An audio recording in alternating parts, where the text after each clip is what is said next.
பெத்தலையில் பிறந்தவரை போற்றி துதி மனமே, இன்னும் பெத்தலையில் பிறந்தவரை போற்றி துதி மனமே. சர்வத்தையும் படைத்தாண்ட சர்வ வல்லவர், சர்வத்தையும் படைத்தாண்ட சர்வ வல்லவர், இங்கு தாழ்மையுள்ள தாய்மடியில் தலை சாய்கலானார். இதை பார்த்து கொண்டிருக்கிற உங்கள் அனைவருக்கும் எங்கள் கிறிஸ்துமஸ் வாழ்த்துக்கள்.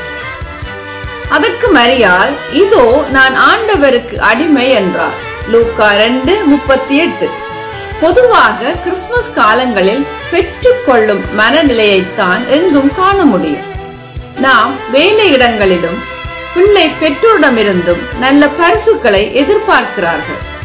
இப்படியாக அனைவருமே பெற்றுக்கொள்ளும் மனநிலையிலே இருப்பதுண்டு. இவைகளுக்கு மாறாக மரியாளோ கொடுக்கும் மனநிலையில் இருந்தார். மானிடரை மீட்கும் பொருட்டு மரியாளின் கற்பத்திலே தேவகுமாரன் வந்து பிறப்பார் என்ற நல்ல செய்தியை தேவதூதன் எடுத்து வந்தாலும் அது மரியாளை கலங்க வைக்கும் செய்தியாகவே இருந்தது. கலக்கத்தில் சில கேள்விகளை முன்வைத்தாள் மரியாள். அதன் பின்னர், இதோ நான் ஆண்டவருக்கு அடிமை, உம்முடைய வார்த்தையின்படியே ஆக கடவது என்று தன்னை ஒப்பு கொடுத்து விட்டார்.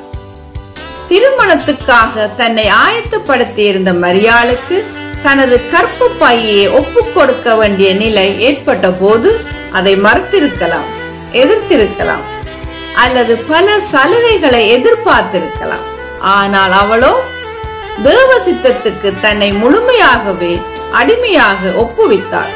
அது அவளது உள்ளத்தில் இருந்த தாழ்மையான சிந்தியை வெளிக்காட்டுகிறது. மரியாளின் தாழ்மையான ஒப்புக்கொடுத்தலில் உருவான கிறிஸ்துவின் பிறப்பை இன்று நாம் பெருமையினால் நிறைப்பது எப்படி? தன்னை ஆண்டவருக்கு அடிமையாக ஒப்புக்கொடுத்த மரியாள் எங்கே? தேவ பிள்ளையே, கிறிஸ்துவை நமது வாழ்வில் அனுபவிக்கின்ற நாம் அவரது பிறப்பை அர்த்தமுடன் நினைவு கூர்ந்தால் மட்டுமே அவரை அறியாதோர் அவரது பிறப்பின் அர்த்தத்தை கண்டுகொள்ள முடியும். நமது கொண்டாட்டங்களில் மரியாளின் தாழ்மை வெளிப்படாவிட்டால், கிறிஸ்து பிறப்பின் அர்த்தம் புலப்படாவிட்டால், அதை வருடாவரிடம் நினைவு கூறுவதிலும் கொண்டாடுவதிலும் என்ன பயன்? இம்முறை கிறிஸ்துமஸ் அர்த்தத்துடன் நினைவு கூறப்பட நமது பெருமைகளை விட்டொழித்து தாழ்மையை தரித்துக் கொள்வோமாக.